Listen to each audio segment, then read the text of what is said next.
I want to show you something. When prints rolled up like this, it's awesome because they can't get bent as easily, right, in shipping. But it's annoying because then you have to like unroll them and then hope that they'll eventually lay flat.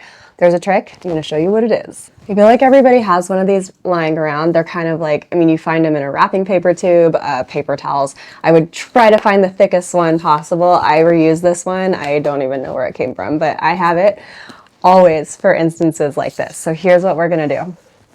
We're going to line it up so that we're going to wrap around it the opposite way that it's curling. Now, the beginning is the hardest part because it's basically like, okay, let's not bend the beginning.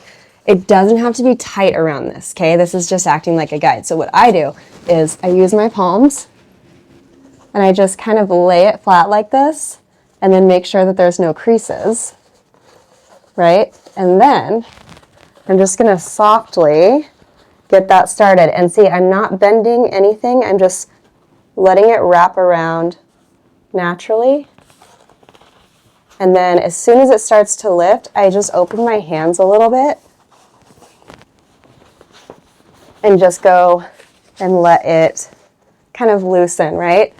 Hold it like this for 1 minute. That's it. That's all you need. Gently hold it here. Notice that this is loose inside of it. It's not even tight. In fact, who needs it anymore? Who needs it anymore? Let's just hold this. Okay, you get it. Trust me, it's been a minute. Watch the magic. Flat. No weird wrinkles. Easy. Easy. Look how flat. I mean, we're laying flat right away. 1 minute. You can thank me later.